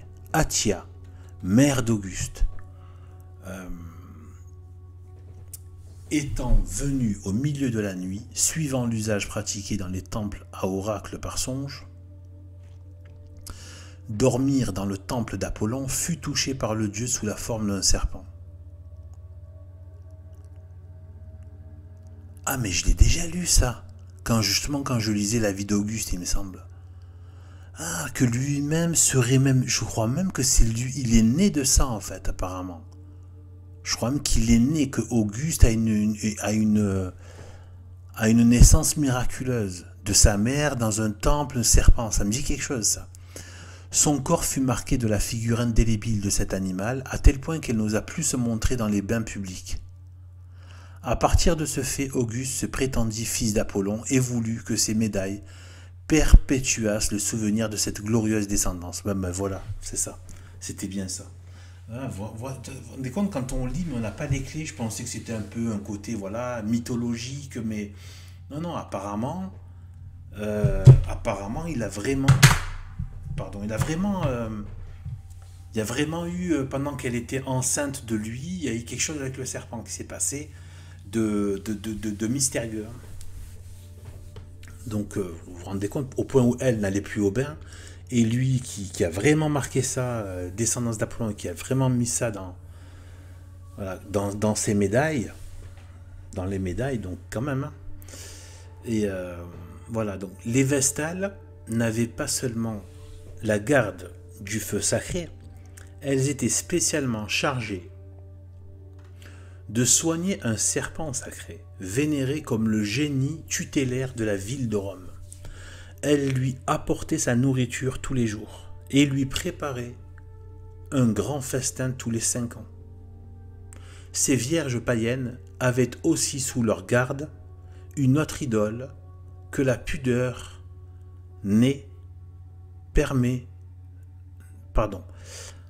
ces vierges païennes avaient aussi sous leur garde une autre idole que la pudeur ne permet pas de nommer, idole infâme qu'on tirait du temple de Vesta les jours de triomphe pour la suspendre au char des triomphateurs.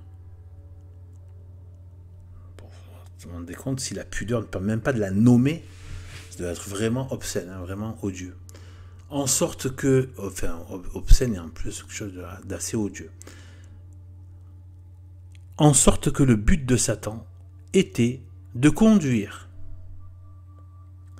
la pauvre humanité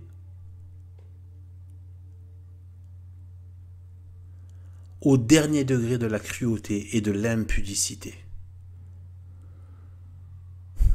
on est retombé là-dedans en fait. Les guerres, les massacres, les sales colonisations, accompagnés de cruauté, l'impudicité avec toute cette société aujourd'hui. Il l'avait atteint et on nous parle de la belle Antiquité. Oh! Mesdames, mesdemoiselles, messieurs, bonsoir. L'Antiquité romaine, la Rome antique. Oh! Alors, Héliogabale ne faisait donc rien de nouveau, rien qui fût de nature à surprendre les Romains, moins encore à les choquer. Lorsqu'il fit apporter à Rome des serpents égyptiens afin de les adorer comme de bons génies. Tibère avait son serpent familier qui le suivait partout et qu'il nourrissait lui-même de sa propre main. Pendant sa retraite à Caprée, il lui prit un jour fantaisie de revoir Rome. Il n'était plus qu'à 7000 de cette capitale. Lorsqu'il demande son serpent pour lui donner à manger, Or, le serpent avait été dévoré par les fourmis. Et l'oracle consulté, ayant déclaré cet accident de mauvais augure, l'empereur prit le parti de retourner immédiatement à Caprée.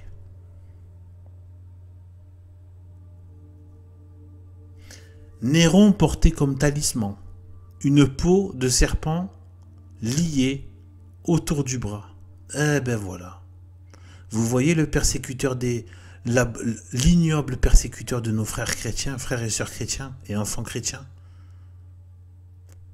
Néron. Ah, on ne le dit pas ça, hein, les universités gauchistes françaises. Enfin, françaises, maçonniques. Comme talisman, une peau de serpent liée autour du bras. Les talismans, c'est terrible. En plus, avec peau de serpent, il devait être sacrément satanisé, lui, je vous le dis. Hein. Mais ultra satanisé. Moi qui me suis à peine un petit peu approché de l'occultisme, ça c'est grave, hein, ce qui portait. Croyez-moi, ça appelle des forces occultes. Vous n'avez pas imaginé, vous n'avez pas idée en fait. C'est un truc de cinglé. De cinglé, en plus, peau de serpent en plus. Autour du bras, un talisman. Voir en plus qu'est-ce qu'ils ont fait comme rituel avec ça. Comme rite, qu'est-ce qu'ils ont activé avec ça.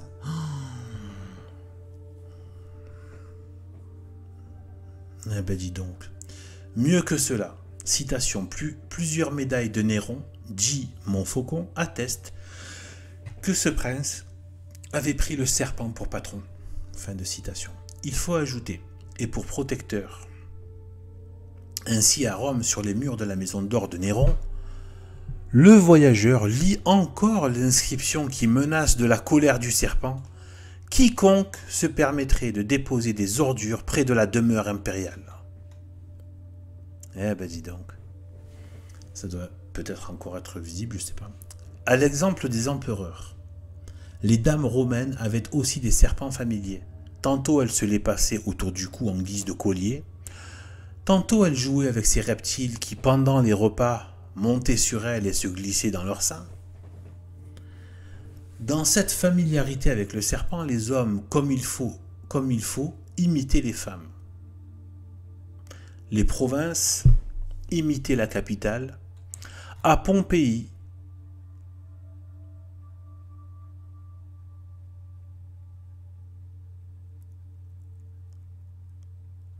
attendez, je vais lire juste une petite note de bas de page qui a l'air pas mal. Quand il parlait de l'inscription de Néron par rapport au serpent, au-dessus de l'inscription s'allongent deux grands serpents tournés l'un contre l'autre et séparés par un faisceau de verges. Pour qui sait lire, cette inscription et cette peinture reviennent à dire que ces 12 grands dieux et Diane et Jupiter n'étaient en définitive que l'antique serpent sous des noms divers et dont la figure était là pour inspirer la crainte du châtiment, symbolisée par le faisceau de verges. Donc, je reprends un peu. Les provinces imitaient la capitale. À Pompéi, on voit encore les sanctuaires des dieux tutélaires, des rues, appelées Lares Compitales. Les fresques représentent les sacrifices offerts à ces divinités. Or, presque partout, ces divinités sont deux serpents qui engloutissent les mets consacrés. Babylone et Pompéi se ressemblent. L'Orient et l'Occident pratiquent le même culte.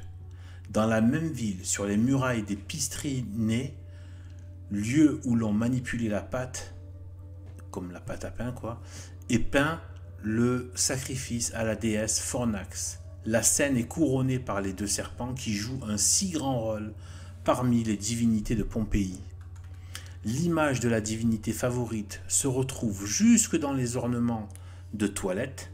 C'est par nombre que nous avons compté les bracelets d'or en forme de serpent, dont les dames de Pompéi s'ornaient le haut du bras et le poignet. Dans les Gaules, les druides portaient des amulettes en pierre, représentant un serpent. L'origine de l'amulette. le culte de l'odieux reptile y était tellement répandu que les premiers missionnaires du christianisme eurent à combattre, ainsi que nous l'avons vu, des dragons monstrueux, redoutables divinités du pays. C'est vrai ça. C'est vrai, c'est vrai, ça a l'air fou, hein, pour nos esprits matérialistes. Même moi, j'ai des fois, avec mon état d'avancement à ce niveau-là, avec tout ce que je lis, ce que vous savez de ce que je sais, ce que je vais contre la doxa, etc. Même moi, j'ai encore on nous a tellement, depuis l'enfance, on nous a, on nous a pétri dans de la boue matérialiste, en fait. On n'arrive plus à voir la puissance du surnaturel et le fait du surnaturel. On nous a aveuglés, en fait. On nous a mis de la boue dans les yeux, et pour être poli. Et en fait, c'est vrai, je vous en dirai une autre après. Donc, au fait déjà cité, ajoutons le suivant. Saint Armentaire, arrivant dans le Var, donc un missionnaire saint, fut obligé de combattre un dragon. Alors là, tout le monde va rigoler. Ah, bon, là, c'est des foutaises. Le lieu du combat s'appelle encore le Dragon. Et le combat même a donné son nom à la ville de Draguignan. C'est vrai. J'ai jamais été à Draguignan, même si, bon, jusqu'à maintenant, je suis pas très loin. Je suis pas trop loin, on va dire. Non, je suis quand même assez loin. Mais voilà. C'est dans le sud-est. Il y en a un, je sais pas si, je crois qu'il a déjà cité, mais je connaissais l'histoire. Donc là, par contre, là, c'est carrément avec une sainte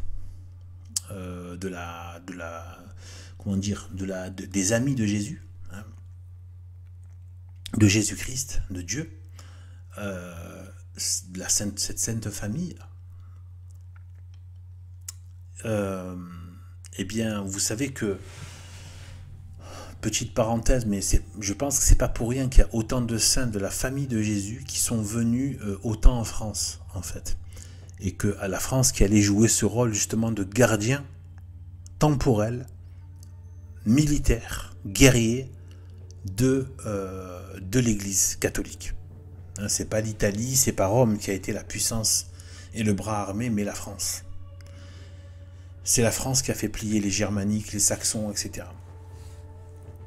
Donc redoutable force guerrière due uniquement à la soumission au catholicisme. Hyper grande civilisation, etc. Mais sans le christianisme, la France n'est rien. Comme tout être humain, comme tout n'est rien sans Dieu. Voilà. Comme les Juifs sont devenus rien du tout. Une fois qu'ils ont renié Dieu. Ils ont disparu de l'échiquier mondial pendant 2000 ans, on n'en a plus entendu parler. Et donc en fait, et jusqu'à aujourd'hui, sans le vrai Dieu, ils n'ont pas de véritable intérêt. Voilà. Donc religieux. Donc en vérité, peut-être du côté obscur, comme tout ce qui est faux. Bon. Eh bien en fait, moi qui croyais qu'il n'y avait rien en France, rien dans mon coin, mais il y a des choses extraordinaires. Le sud de la France, malheureusement, c'est tellement de mauvaises influences, mais bon, bon, allez, je vais pas trop. Bref, mais en tout cas, il y a donc, faut voir qu'en fait, c'est pas rien. On peut pas. Une fois qu'on a compris, moi je me souviens, étant né à Marseille et que j'habitais pas loin du port, tout ça, du port autonome où il y avait vraiment les paquebots, hein, je parle, pas le vieux port, hein, le port autonome plutôt, quartier, cité, etc. Le Bronx, quoi. Et en fait, il y avait le Saint-Lazare, en fait. Saint-Lazare. Bon, aujourd'hui, ça a été complètement défiguré avec l'architecture cafardesque, moderniste, glacée, sans vie, froide, sans âme. Enfin, voilà. Et en fait, ils appelaient ça donc la gare de Saint-Lazare. La gare Saint-Lazare. C'était très connu, Saint-Lazare, Saint-Lazare, Saint-Lazare. Pour nous, c'était un lieu comme... voilà, c'était juste un nom. Et après, petit à petit, voilà, j'ai appris qu'en fait, voilà, ça a été le premier évêque de France d'ailleurs, et le premier évêque donc de Marseille. Saint-Lazare. Donc le ressuscité, vous vous rendez compte? Le ressuscité. La résurrection la plus spectaculaire de Jésus-Christ connue dans le monde entier depuis depuis des siècles et des siècles, eh ben, il était évêque de Marseille. Il a fini par être, ben, il a fini martyr, hein, il a été tué. Hein. Et je crois même qu'il a été torturé aussi d'abord, il a été emprisonné au cachot. Je crois qu'il est resté longtemps dans un cachot, vraiment dans le noir. Donc il faut imaginer psychologiquement. Après, c'était déjà une forme de torture déjà. Et donc dans des mauvaises conditions, hein. C'est pas avec le chauffage et tu vois, non, c'est conditions. Plus et après, il me semble qu'après ils l'ont carrément exécuté. Donc voilà, premier évêque de Marseille quand il a commencé à faire un peu plus de disciples. Et dans des conditions, voilà, c'était pas de belles cathédrales comme aujourd'hui, non, c'était voilà, c'était des baraquements, ils prenaient ce qu'ils pouvaient, hein. C'était voilà. Euh, et il y avait moins de murs, mais beaucoup plus une foi beaucoup plus vive. Hein. Et voilà, donc du coup, c'est pour ça que non loin de là, bon, voilà, ils ont appelé Saint-Lazare, la gare de Saint-Lazare. Et en fait, voilà, donc déjà ça, et ensuite, et donc en fait, il y a aussi donc, et en fait, c'est eux qui avaient été chassés par les Juifs. Il me semble que c'était les Juifs, hein, qui ne voulant pas les tuer. Sainte Marie, il y avait Marie-Madeleine, Marthe, il me semble qu'il y avait une autre Marie que je ne connais pas, et je ne suis pas très bon, hein, tout ce qui est la famille, les familles, les noms, tout ça, là, il faut que j'arrive à m'améliorer là-dessus, quand même, c'est important. Et Saint-Lazare, ils ont été mis sur une barque, amenés au large, bien au large, sans rame, sans rien, et ils les ont laissés, ils ont lâché au large. C'était une façon de s'en débarrasser sans verser le sang, sans tuer ou quoi. Et donc voilà, et en fait ils ont été conduits miraculeusement jusqu'en France. Voilà, Dieu les a sauvés, et après ils sont arrivés aux Sainte-Marie de la Mer, hein, c'est en Camargue, région magnifique, même si en été il y a plein de moustiques, c'est insupportable. Pour ceux qui n'ont pas l'habitude, je sais pas comment ils font les gens sur place. C'est hallucinant. Tu sors de ta bagnole, tu te fais bouffer, quoi. Mais par contre, qu'est-ce que c'est beau. C'est des décors lunaires. Ouais, c'est tellement beau avec. Et puis il y a des. Moi, je suis déjà passé là-bas. En plus, j'ai un peu une âme un peu poétique, donc voilà, il y a des gens qui passent là-bas, ben, ils voient de la brume. Moi, je vois de la poésie dans la brume. Je vois de la beauté. Je vois de la. Vous voyez quand même des endroits de brume avec des chevaux. Il y a beaucoup de chevaux, il y a même des chevaux sauvages. Et il y a des chevaux aussi dans des sortes de parcs, de grands parcs, etc. Parcs naturels, je veux dire, mais voilà, qui appartiennent à des propriétaires. Et vous voyez comme ça, des super beaux paysages. Il y a des zones marécageuses. Ouais, vous pouvez voir des chevaux comme ça, au milieu de la brume, comme ça. C'est d'une beauté. C'est magnifique. Bon, en Camargue, donc les Saintes Maries de la Mer. Pourquoi les Saintes Maries? Parce qu'elles s'appelaient toutes Marie. Donc voilà, sauf Marie, Sainte Marie, quoi, la mère de Jésus-Christ, mère de Dieu. Non, c'est sauf elle. Mais les autres Maries sont arrivées en France. Marie-Madeleine, une autre Marie, il me semble qu'il y a une autre Marie, et Sainte Marthe. Et Saint-Lazare. Donc Saint-Lazare, lui, a parcouru, est allé donc à l'est, et il a fini par s'arrêter à Marseille. Ils ont commencé à faire de la prêche, en fait. Ils ont commencé à faire de la prédication. Et bon, il cherchait une ville, hein, voilà. Bon, il a sûrement dû entendre parler de Marseille, hein, qui était déjà connue, à mon avis, de l'époque. Déjà, parce que c'est une ville très, très ancienne, Marseille, avec le port et tout ça.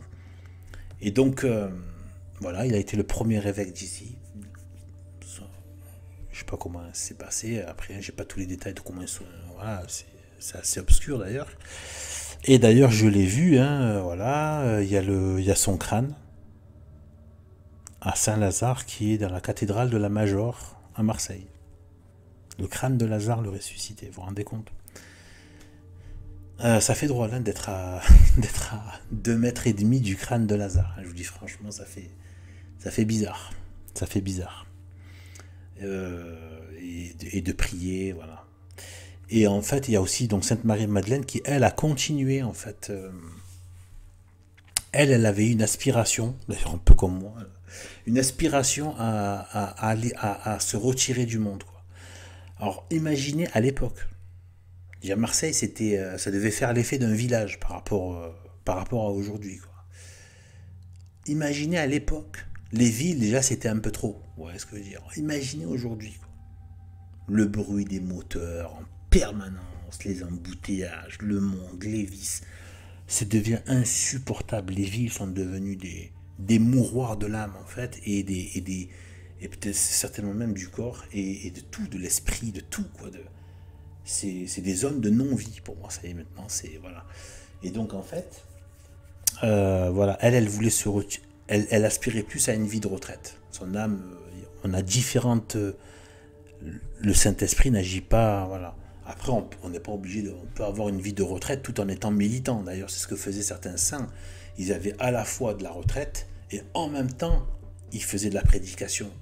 Ils combinaient les deux. Vous voyez, mais ils avaient aussi besoin d'être retirés aussi. Ils faisaient prédication au retrait, ils aidaient les pauvres, ils aidaient les malades, ils se mettaient au service, mais ils se retiraient aussi. Voilà, pour pas être trop en contact avec le monde, mais en même temps, il fallait qu'ils soient avec le monde, bien sûr, pour faire le bien. Et bien, Sainte Marie-Madeleine, elle est montée donc, à la Sainte-Baume. Et voilà, donc moi j'ai été plusieurs fois là où dans la grotte où elle a été. J'ai été vraiment plusieurs fois.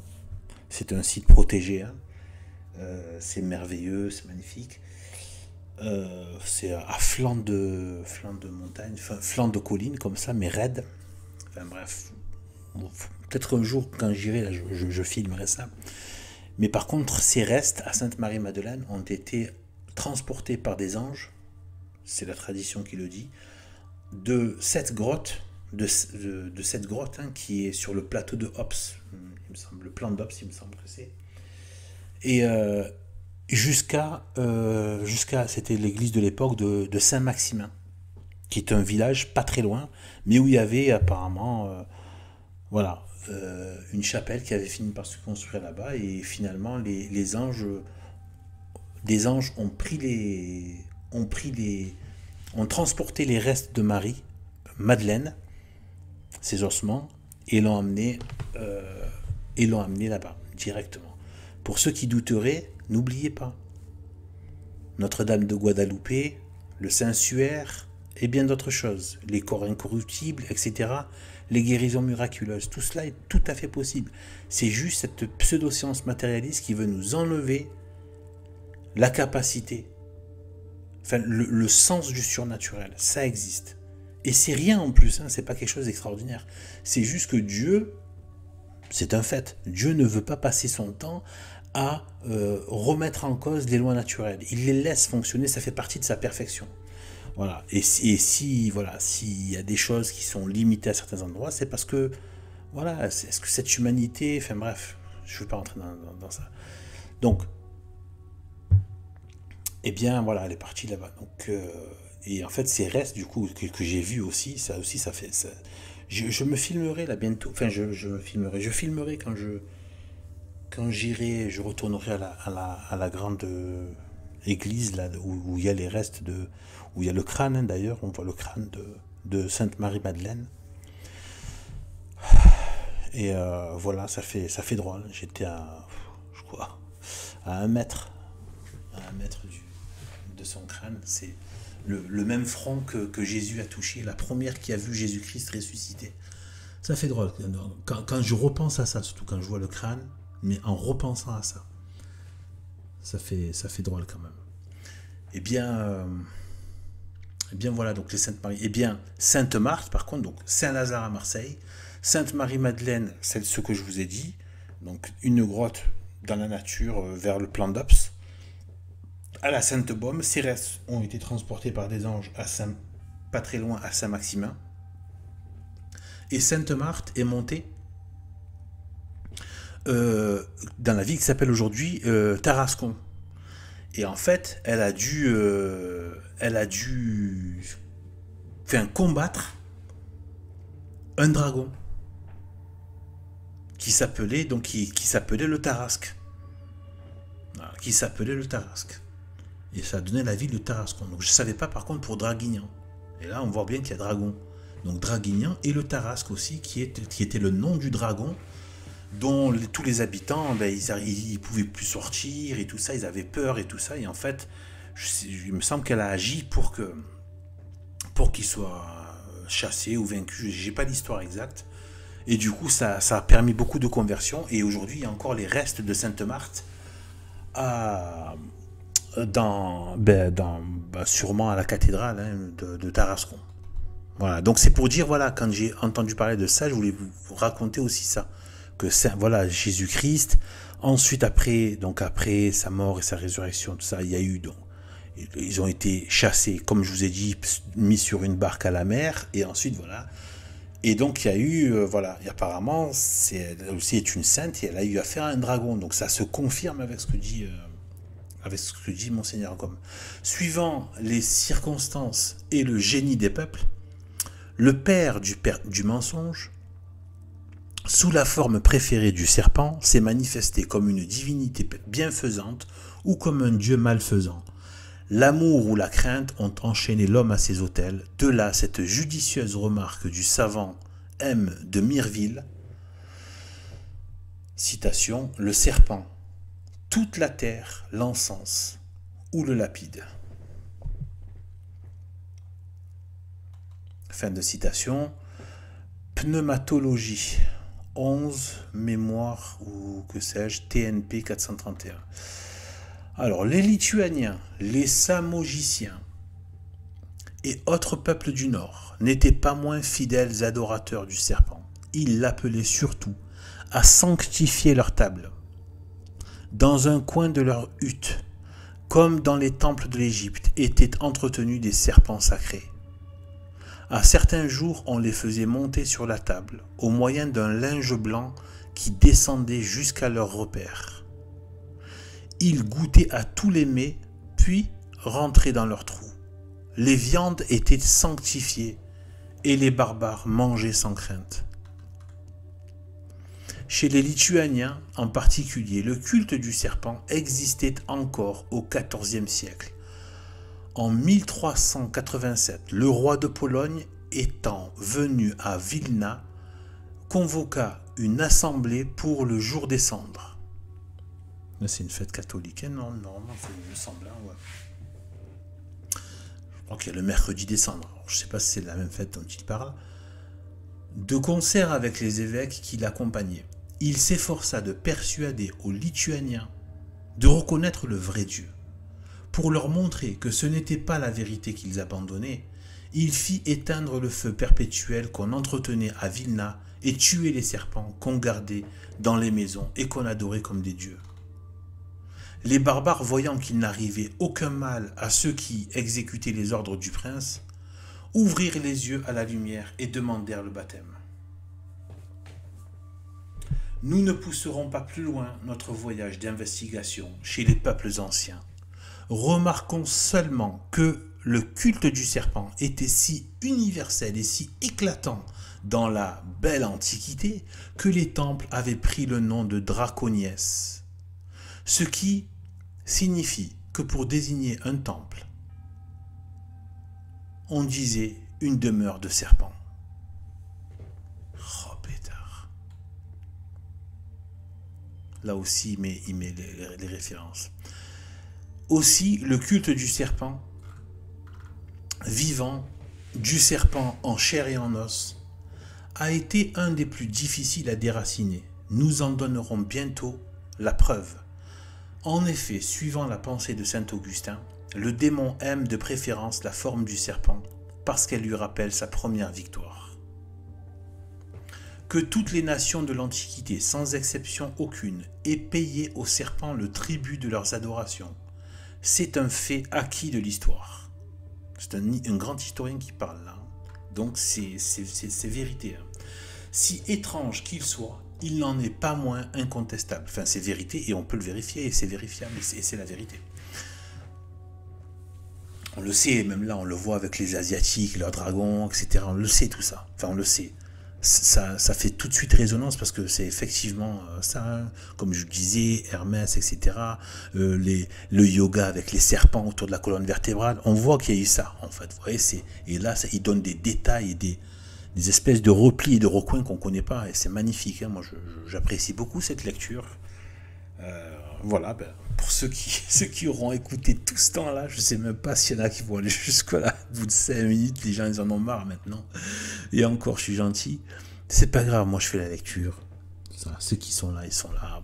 C'est pas grave. On fait les choses bien, et puis le reste, voilà. Ça vient, et voilà. Chacun fait ce qu'il veut, voilà, selon sa volonté. Or, quand un culte d'une si évidente identité s'observe à travers un si grand nombre de siècles, dans toutes les parties du monde connu, sous tous les climats, chez les nations les plus différentes de mœurs et de civilisation, comment ne pas reconnaître que les conditions de race sont sans influence sur la religion des peuples? Comment ne pas reconnaître que c'est la religion des peuples qui engendre leur civilisation et leurs mœurs, loin d'être produite par ces dernières, comme on ne craint pas de nous le répéter chaque jour. En un mot, comment ne pas reconnaître la vérité de cet axiome? Dis-moi ce que tu crois, je te dirai ce que tu fais. Ah, c'est beau ça, c'est vrai en plus. Voilà, fin du chapitre 23. Voilà, là je l'ai fait d'un bloc, c'était long, j'ai même pas vu le temps. Oh là là, 1h56, 2 heures de lecture.